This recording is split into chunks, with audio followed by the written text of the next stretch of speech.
So who remembers the 1998 Godzilla movie? Well, that film actually had a kind of mockbuster movie, Gargantua. And this was a direct-to-TV movie. Now, in the UK, it was only ever aired once, I believe, on Sky Movies.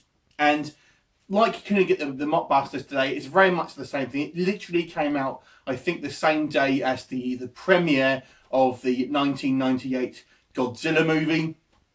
And it's probably equally as bad, to be quite honest. Obviously, this is a lot lower budget. And it's actually got quite a good cast, to be fair. You've got Adam Baldwin, who has kind of gone on to, you know, star in many kind of sort of cult TV series. He's kind of, you know, a bit of a Joss Whedon mainstay.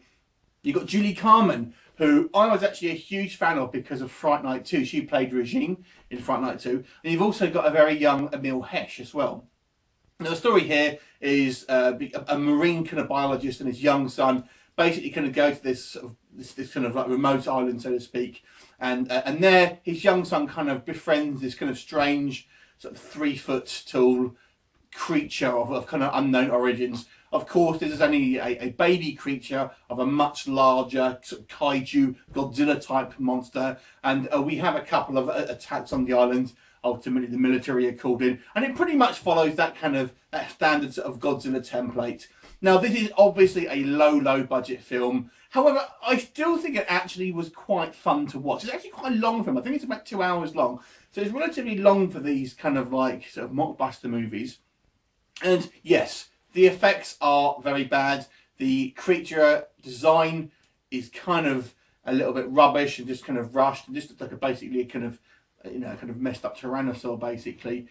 But nevertheless, I kind of still quite enjoyed it. I kind of, it does remind me of those, like the old style 50s cheesy kind of effects, you know, the Japanese style Godzilla movies, and the kind of effects look more or less like that, to be quite honest.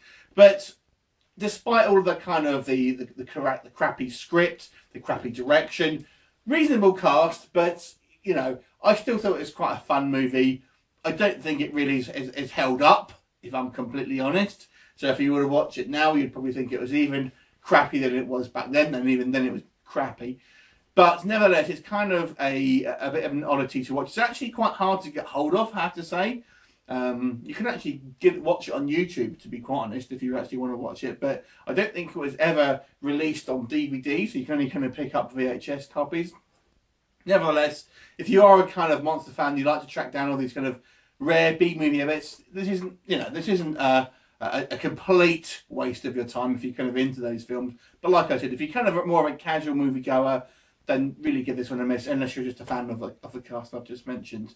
So I'm going to give this movie a 4 out of 10, more for kind of just curiosity's value than anything else. But like I said, there are kind of, I have seen worse B-movies, but it is a bit of a mess. You've been warned. 4 out of 10 for me. What did you think? If you've seen it, leave me a comment and I will look forward to seeing you next time. Bye for now.